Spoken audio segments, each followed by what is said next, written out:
Let's talk weather once again. Today was warm and sunny, but the weekend might change a bit. Could be pretty good out there, right, Thomas? Yeah, going to be even warmer yet. Jeremy and I were texting back and forth earlier today. We're like, hey, let's play some golf this weekend.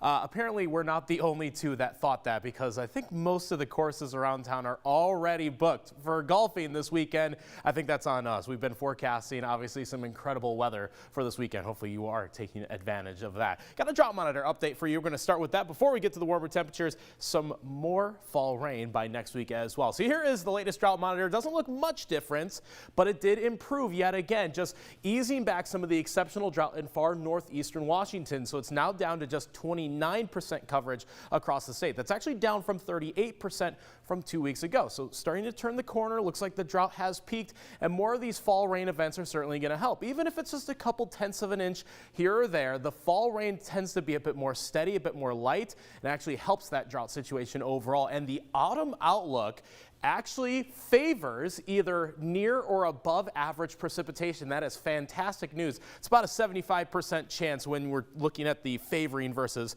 non-favoring, and temperature-wise actually looks pretty normal for the 3 months ahead of us. As of right now, though, you can actually see the ridge in the jet stream with the cloud cover going to be just stellar for tomorrow and into the weekend. That ridge is going to promote those temperatures up into the 80s for Saturday. Go 82 degrees for the high temperature to kick off the weekend. 78 on Sunday. Going to be sunny both of those days. Don't forget the sunscreen, especially if you are going to play 9 or 18 holes for this weekend.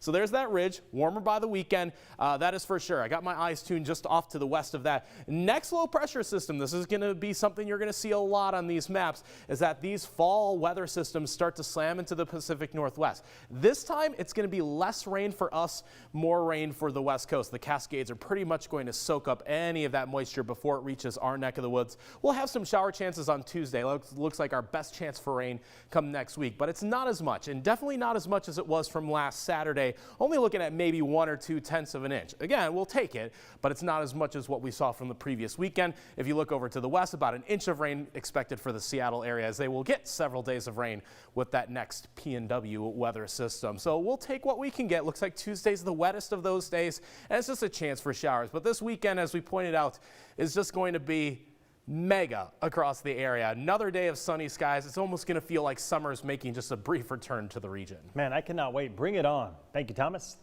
And still ahead, a tale of 2 brothers who are playing hockey together at the highest level.